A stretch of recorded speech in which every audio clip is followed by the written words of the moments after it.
Okay, we had issues that whole time. I gotta fix all of this.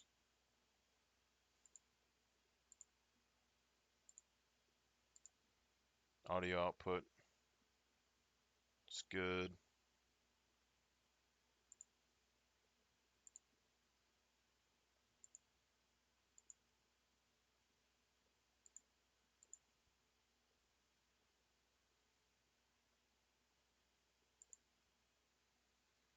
Okay.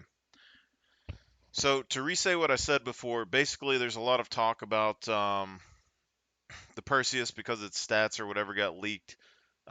Drinkers with Gaming Problems was the first one I saw come out with any of it, and then all the other ones were just covering the same thing. But there's also been debate all the time of what the Perseus is, okay? And that's what I'm showing you right now. So I think that the Perseus is an escort destroyer, basically, by like a few different things, and I think it's based off of this Samuel B. Roberts ship in the lore because the lore in the game is very similar to this lore of this ship in the World Wars. But then everyone else is saying it's a gunboat and blah blah blah and else. But apparently, escort carriers are basically cheap destroyers that are built with just enough speed and stuff to protect merchant ship convoys and things. So they're fast enough to keep up with merchant ships and carriers and things like that, but they don't have enough speed to chase and attack, a bunch of bigger ships necessarily. And I'm thinking that essentially in the game right now, the Perseus and the Nautilus are kind of like the escort destroyers, but the Perseus is more torpedo focused and the Nautilus is more depth charge, like mine layer focused. And then like the Retaliator or whatever, it'd be like the U-boat or the torpedo boat. Roberts destroyer escort. That's more or less the biggest and most advanced type of destroyer escort during World War II, which is not saying much at all. She only weighed 1,350 tons fully loaded, or just a little over half of the weight of a 16-inch gun turret on Battleship New Jersey. At 306 feet long, 36 feet wide, and only 9 foot deep, this ship is barely a third of the length, width, and draft of an Iowa-class battleship. This ship is small. The main battery is two single-mount 5-inch 38 caliber guns. So a single 5-inch gun on Battleship New Jersey has the same firepower as destroyer escort and more than twice as much armor plating. Additionally, they had four 40mm guns and two twin mounts and 10 20mm anti-aircraft guns. And for just in case they bit off more than they could chew, they had three 21-inch torpedo tubes. So you see a little bit of similarity here. The only main difference with the Perseus and Star Citizen is that it has a bigger turret on it. It doesn't have like a 5-inch turret. It doesn't have like the size 6 guns or whatever, like the Polaris has. But it has the bigger turret. But that could be like a flavor thing where like this was a destroyer that fought like a battleship. So if they were going to make a in-game representation of it, having a destroyer that can actually fight like a battleship would kind of make some sense and be interesting.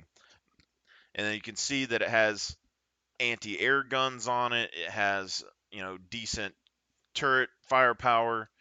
It has torpedoes. And then this, it has mine layers, or not mine layers, but depth charges or whatever in the back as well. So granted, Perseus doesn't have mine layers, but the Perseus is more of a battleship, where the Nautilus seems like more of, the depth charge. Realistically, their main battery fell in the two depth charge tracks, 8 depth charge throwers, and Hedgehog anti-submarine weapon that they carried to protect the escort carriers from Japanese I-boats. Now, as it turns out, those weapons did not come in handy at all.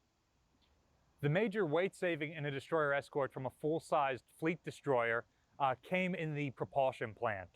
With only 12. It is said that the depth charges didn't come in handy at all. That's kind of crazy. 1,000 shaft horsepower. She was designed to reach a top speed of about 24 knots, a little bit faster than older destroyer escorts, which only had to go faster than the merchant ships they were escorting and the submerged submarines they were expected to fight. As it turns out, during the battle, the crew was able to get the ship up to a top speed of just over 28 knots. So just like Battleship New Jersey's crew was able to push her to the highest speed of any of the battleships, Samuel B. Roberts probably attained the highest speed of any of the World War II era destroyer escorts. And I would have gotten up to that speed too if Yamato was chasing me at 27 knots. The thing was, Samuel B. Roberts wasn't running away from Yamato. Admiral Sprague ordered all of the planes of Taffy 3 to attack the Japanese force with whatever weapons they had. They were mostly armed for shore bombardment. And he ordered the destroyers to charge in. Lieutenant Commander Bob Copeland, the commanding officer of Samuel B. Roberts, asked for clarification if that meant the full-size destroyers or all of the destroyers and destroyer escorts, and was told just the 3 full-size destroyers.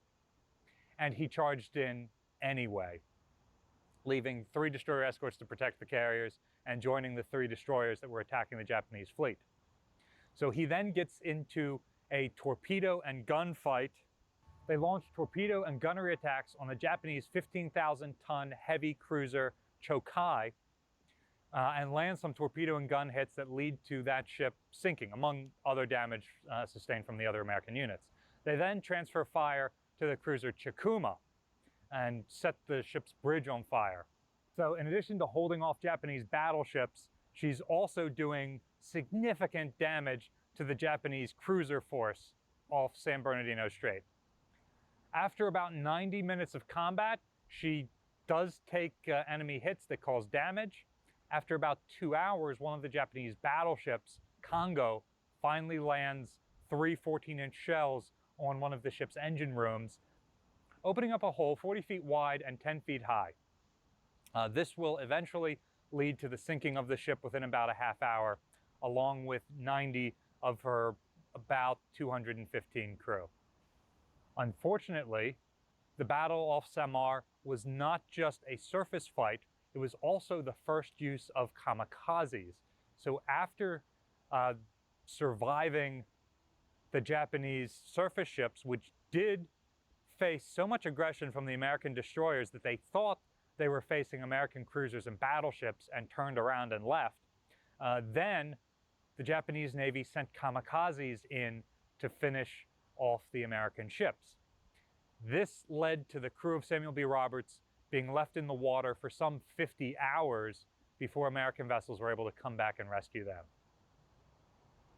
So, any way you look at it, size, combat ability, destructive power, Samuel B. Roberts does not compare to an Iowa-class battleship at all. Not speed, not endurance, nothing. The only place where this ship excels is that it took less than 6 months to build the ship. From December 43 until April of 44, the ship is under construction and goes into commission. So it took no time at all to build this ship. It took virtually no resources for the wartime economy, especially compared to a 57,000-ton gold-plated behemoth like New Jersey. So this ship was able to be rushed out into the fight along with literally hundreds of sister destroyer escorts that were able to not only turn the tide in the Battle of the Atlantic, but also contribute to the Pacific War. Samuel B. Roberts only earned 1 battle star in her short career, April to October of 1944, and that was for the action off Samar. She also earned a Presidential Unit Citation for that. In any case, I think this is kind of what the Perseus is based on. A ship that isn't really built for fighting bigger ships like capital warships, but if it's able to get in there, it can get some stuff done, you know? And it fits pretty closely in line with what they have for the Perseus lore in the game. where they're in a big battle and the Perseus gets in and starts landing some shots on some bigger ships and crippling them. So I think that makes sense. And then that means that the Nautilus and the Perseus would be more of the escort destroyers. They're going to be very cheap, easy to make and produce ships, all that good stuff. And then the Polaris is a torpedo boat destroyer. So in that in that talk that he just did, I think the Polaris would be the three bigger full-size destroyers, and then the Perseus is the smaller escort destroyer. So you'd have four Perseus with three Polaris, which would be a lot of firepower, anti-air, anti-sub, all that.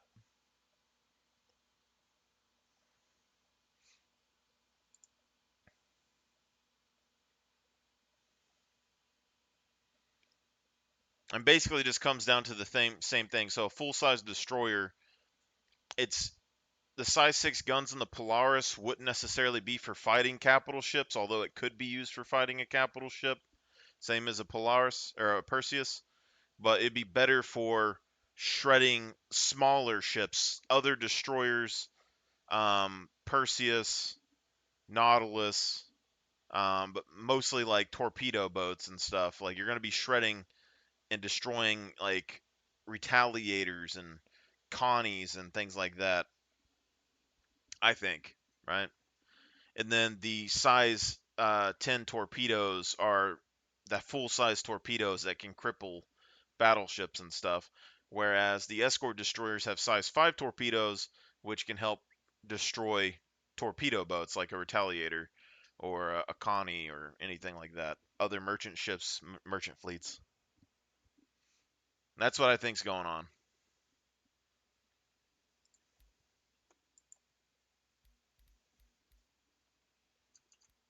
I want to change the title and we can go back into this. Have a good.